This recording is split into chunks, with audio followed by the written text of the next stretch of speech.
Hi everyone, good evening. I'm going to continue the series of the great Oriental Rabbanim, Chachamim. And this week it's going to be the Hilula on Yud Gimel Kislev, 13th of Kislev, of a great rabbi from Syria. His name was Rabbi Shalom Hadaya. Very great prominent Rav. He was born in the English year 1864 in a city called Aram, Tzova, which is a very famous city in Syria, respectively. And it was at a very young age. He was just age 3. Very sadly, his father had passed away, and he was raised by his mother and also his grandmother in Syria, and started learning under some great, very prestigious Chachamim, Rabbanim in the country of Syria, including Rabbi Bachir Mizrahi, who was one of the top rabbis in Syria, and also another great prominent Rav of the name Rav Moshe Svaid, also, who was another great Rav in Syria, and at a young age already had the great potentiality of becoming very great inside the precious Torah, respectively. And at the age of 20, he got married to a woman of the name Sarah, who he'd have many children with later on, respectively. And also, it's interesting that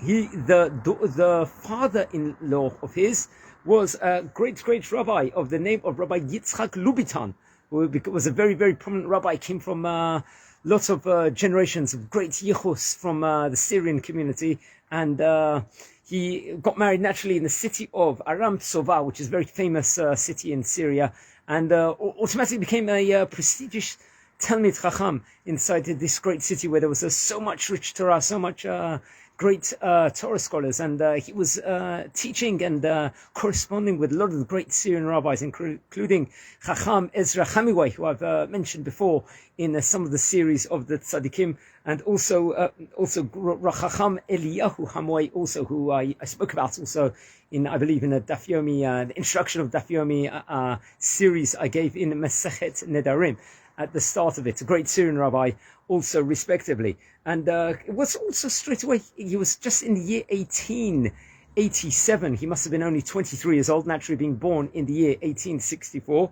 He went to visit Israel. He went to Israel and spent a couple of years over there straight away, and actually stayed. He was a guest of the chief rabbi at the time of Jerusalem, of Yerushalayim, straight away. He had a grandiose reputation already in Syria, and was there. And in the year 1890, he returned to Aram Tzova in the city of Syria, and became a great teacher over there, a great author. He was writing every month in the pamphlets over there, Torah pamphlets, and was relating over the Torah of modern day over there, was grappling with the different issues that was affecting the community during that time period. It was, and he wrote a book in the year 1890 of the name Shalom Le'am, which was a very prestigious book and very famous in Syria. And but however, at around that time period, he had suffered a lot of different illnesses, and his eyesight had sort of deteriorated at one stage, and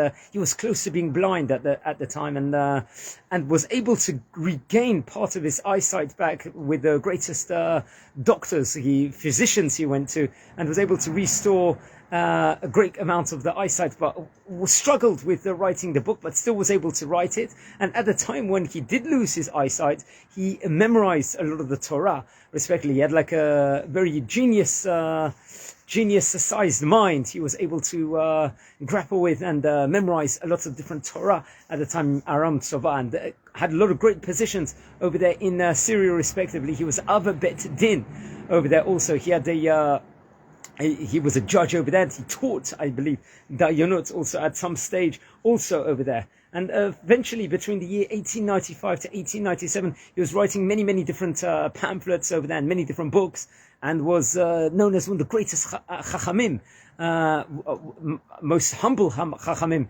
Rabbonim in Syria, respectively. And eventually, it came to the year 1898, where he decided to make Aliyah, and he moved to Israel. So I believe at that stage in time, if he was born in 1864, he was only in his coming to the mid-30s at that stage in time, and moved to Israel. And actually, having been there several years before, he finally made that move at that stage in time, and moved, I believe, with his father-in-law and also his family, his wife and kids, and he moved to the Bukharian neighborhood in Jerusalem. And automatically, I believe, in the year 1904, 1904 at the time. We're talking more than nearly 120 years ago.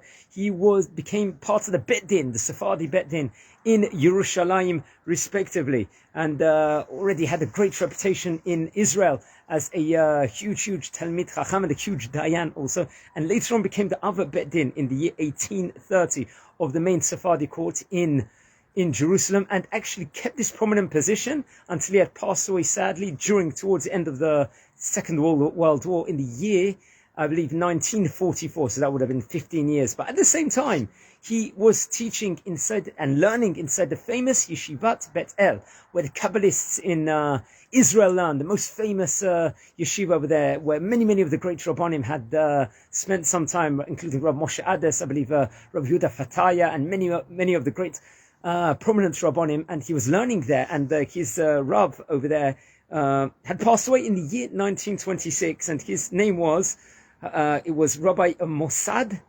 Cohen al-Haddad was his name, and he passed away in 1926, and he took over the position as the Rosh Yeshiva of this great yeshiva in Yeshivat Beth El at the time in the year 1926, and then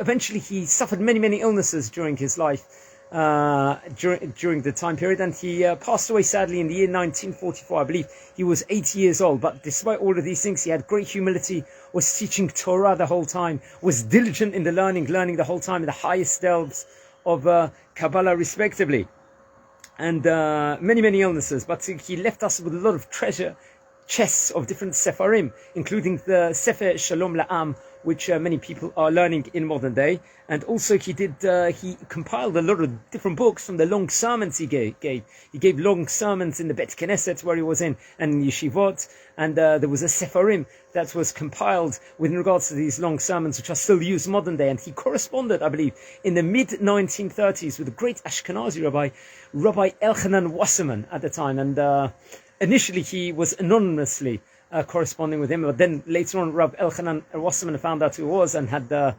greatest respect for this great Syrian Chacham, this great Syrian rabbi at that point in time.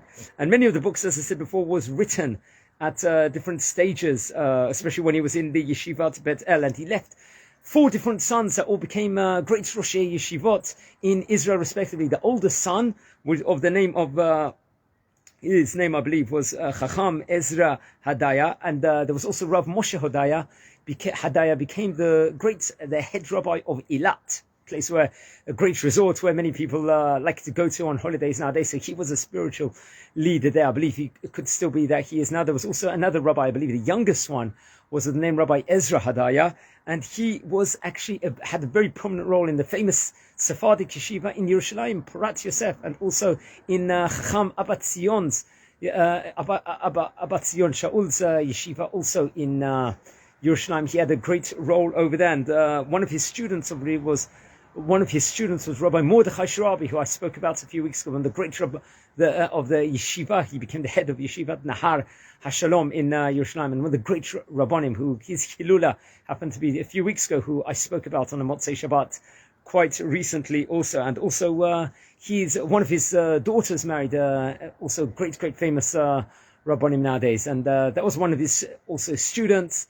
And he left a lot of treasure chests of all the different Sefarim, and it's going to be his Hilula on Yud Gimel Kislev. We're talking about 12 days before Chanukah, respectively. And may his neshama, all the Suchuyot, he was one of the most humble rabbis in over the centuries, and one of the great Rabbanim from Syria that had come, and eventually moving to Israel, respectively. Many of the great Syrian rabbis eventually moved to Israel in the late 1800s and early 1900s, and I spoke about several Syrian rabbis. If you want to look back at the different shirim and on the social media that I've given over the last few months, I spoke about Chacham Moshe Ades and many other different Syrian rabbis, especially from Aleppo originally. So this is Hacham Shalom Hadaya. It's going to be his Hilula. Please light candles in his memory. Search about him online. There's very little spoken, unfortunately, about these great Orient Rabbanim from the yesteryear in the English language. So a lot of it is in Hebrew. So it's worth looking into it.